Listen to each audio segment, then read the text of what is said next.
ഇത് വെറുമൊരു കഥയല്ല, ഒരു സംഭവ കഥയാണ്.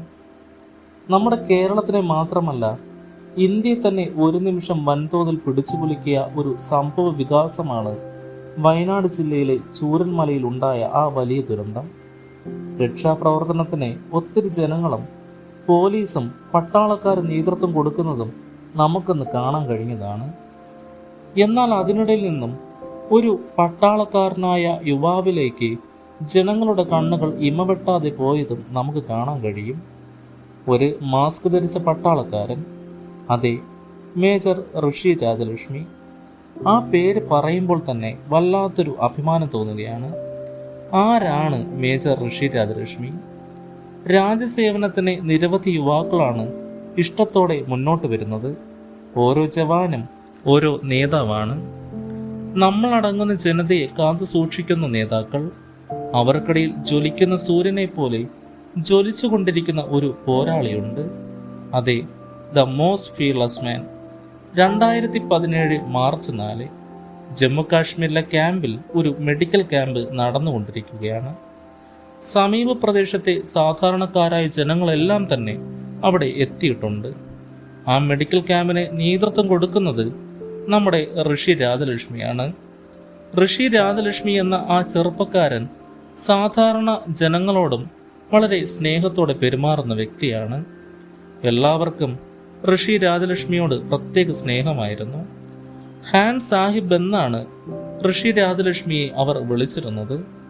അങ്ങനെ കുറച്ച് സമയങ്ങൾക്ക് ശേഷം മേജർ ഋഷി രാജലക്ഷ്മിയുടെ ഫോൺ റിങ് ചെയ്യുകയാണ്. ഫോണിനടുത്ത് നോക്കിയ മേജർ ഋഷി രാജലക്ഷ്മിയുടെ മുഖത്ത് അല്പം ഗൗരവം വന്നിരിക്കുന്നു. കാരണം തൻ്റെ ഫോണിലേക്ക് വിളിക്കുന്നത് അദ്ദേഹത്തിൻ്റെ ഉന്നത ഉദ്യോഗസ്ഥനായിരുന്നു. പെട്ടെന്ന് തന്നെ അദ്ദേഹം ഫോൺ അറ്റൻഡ് ചെയ്ത് ചെവിയിലേക്ക് വെച്ചു. കമാൻഡിംഗ് ഓഫീസർക്ക് ഒരു ഇന്റലിജന്റ് റിപ്പോർട്ട് കിട്ടിയിരിക്കുകയാണ്. ഒരിക്കലും പിടികൊടുക്കാത്ത മോൾവി എന്ന ടെററിസ്റ്റ് അടുത്തുള്ള ഗ്രാമത്തിൽ തന്നെ ഉണ്ടെന്നുള്ള വിവരമാണ് ഉന്നത ഉദ്യോഗസ്ഥൻ അദ്ദേഹത്തിന് നൽകുന്നത്.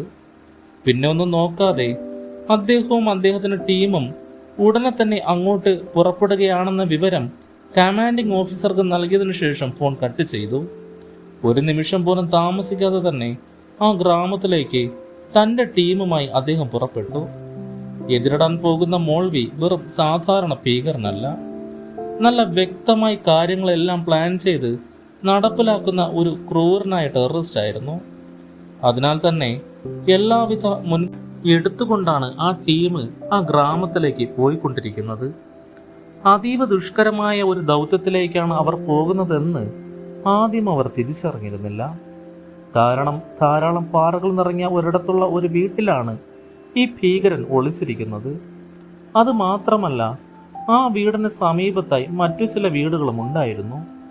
സമീപത്ത് താമസിക്കുന്ന സാധാരണക്കാരായ ജനങ്ങൾക്ക് പരുക്കൊന്നും ഏൽക്കാതെ വേണം ആ ദൗത്യം നടപ്പിലാക്കേണ്ടത്.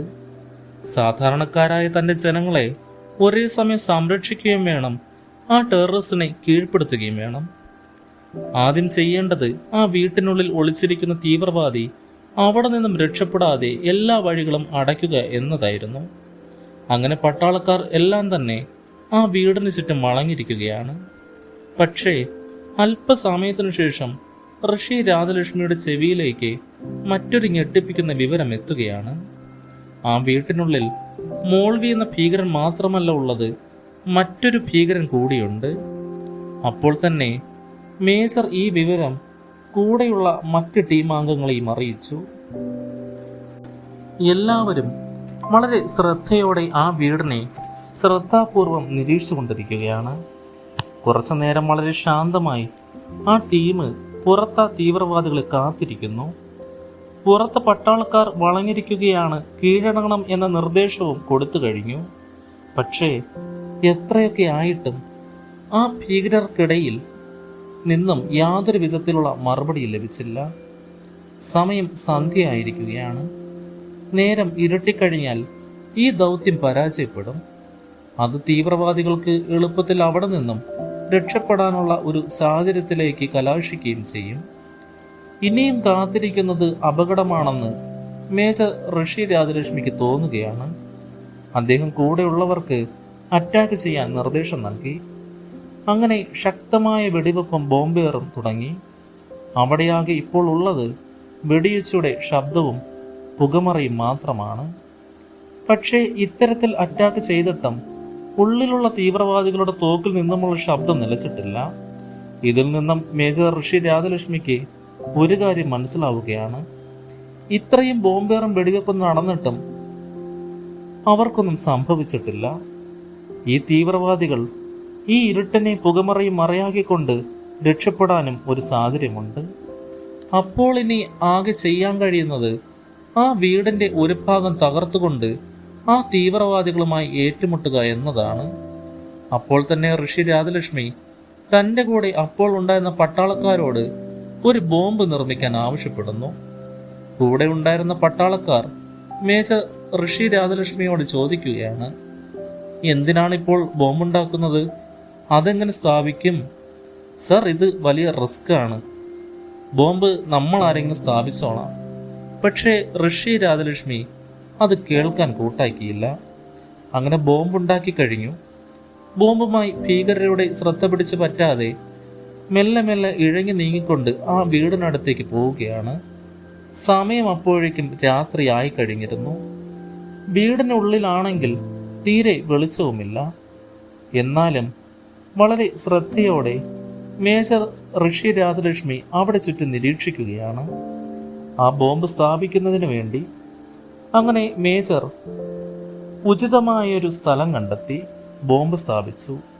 പക്ഷേ അപ്പോഴേക്കും ആ ഞെട്ടിക്കുന്ന സംഭവം നടന്നു കഴിഞ്ഞു. എവിടെന്നറിയാതെ ഒരു ഭീകരൻ മേജർ രാജലക്ഷ്മിക്ക് നേരെ വെടിവെക്കാൻ തുടങ്ങി. ആദ്യത്തെ വെടിയുണ്ടിൽ തന്നെ അദ്ദേഹത്തിൻ്റെ ഹെൽമറ്റ് തകർന്നു പോയി. അടുത്ത വെടിയുണ്ട അദ്ദേഹത്തിൻ്റെ മൂക്ക് തകർത്ത് കടന്നുപോയി. പക്ഷേ മൂന്നാമത്തെ വെടിയുണ്ടയായിരുന്നു ഏറ്റവും വലിയ പ്രഹരമേൽപ്പിച്ചത്. അത് അദ്ദേഹത്തിൻ്റെ താടിയെല്ലും കവിൾത്തടവും തകർത്തു. മാംസം ചിതറി, രക്തം ഒഴുകിയിറങ്ങി. അതേ വേദനകൾക്ക് ഇടയിലും അദ്ദേഹത്തിന് ഒരു കാര്യം മനസ്സിലായി, ഇനിയും ഇങ്ങനെ തുടർന്നാൽ മറ്റ് സൈനികരുടെ ജീവൻ കൂടി അപകടത്തിലാകുമെന്ന്. ഉടനെ തൻ്റെ തോക്കെടുത്ത് ആ തീവ്രവാദിക്ക് നേരെ വെടിയുതിർത്തു. അങ്ങനെ ആ തീവ്രവാദി സ്പോട്ടിൽ തന്നെ കൊല്ലപ്പെട്ടു. ഈ സംഭവങ്ങൾ നടക്കുന്നതിന് ഇടയ്ക്ക് മറ്റ് പട്ടാളക്കാർ രണ്ടാമത്തെ ഭീകരനെ വധിച്ചിട്ടുണ്ട്. പിന്നെ മേജർ ഋഷി രാജലക്ഷ്മി പതുക്കെ പുറത്തേക്ക് ഇഴങ്ങി നീങ്ങി തൻ്റെ ടീം അംഗങ്ങളുടെ അടുത്തേക്കെത്തി. അവിടുന്ന് നേരെ ശ്രീനഗറിലെ സൈനികാശുപത്രിയിലേക്ക് അദ്ദേഹത്തെ മാറ്റി. കണ്ടാലാരും പേടിച്ചു പോകുന്ന അവസ്ഥയിലായിരുന്നു അദ്ദേഹത്തിൻ്റെ മുഖം. അവസ്ഥ മനസ്സിലായിട്ടും കടുത്ത വേദനയിലും മേജർ ഋഷി തളർന്നില്ല. ഒട്ടും പതറാതെ തന്നെ കാണാനെത്തിയവരെയെല്ലാം മേജർ ഋഷി അങ്ങോട്ട് ആശ്വസിപ്പിക്കുകയാണ് ഉണ്ടായത്. അന്ന് അദ്ദേഹത്തെ കാണാൻ വന്ന മുൻ സംയുക്ത സൈനിക മേധാവി ജനറൽ ബിപിൻ റാവത്ത് മേജർ ഋഷിയെ വിശേഷിപ്പിച്ചത് ഇങ്ങനെയാണ്: ഇന്ത്യസ് മോസ്റ്റ് ഫീർലെസ് മാൻ. അധികം വൈകാതെ മേജർ തിരിച്ചെത്തി. ഇക്കുറി ഒരു ചെറിയൊരു വ്യത്യാസമുണ്ടായിരുന്നു. ഒരു മാസ്ക് കൊണ്ട് തൻ്റെ മുഖം മറച്ചാണ് അദ്ദേഹം തൻ്റെ കർത്തവ്യങ്ങളിലേക്ക് ഇറങ്ങിത്തിരിച്ചത്. ത്രാണിലെ ആളുകൾക്ക് അവരുടെ പ്രിയപ്പെട്ട ഖാൻ സാഹിബാണ് മേജർ ഋഷി. 2017 സ്വാതന്ത്ര്യ ദിനത്തിൽ ധീരതയ്ക്കുള്ള സേനാ മെഡൽ നൽകി അദ്ദേഹത്തെ ആദരിച്ചു.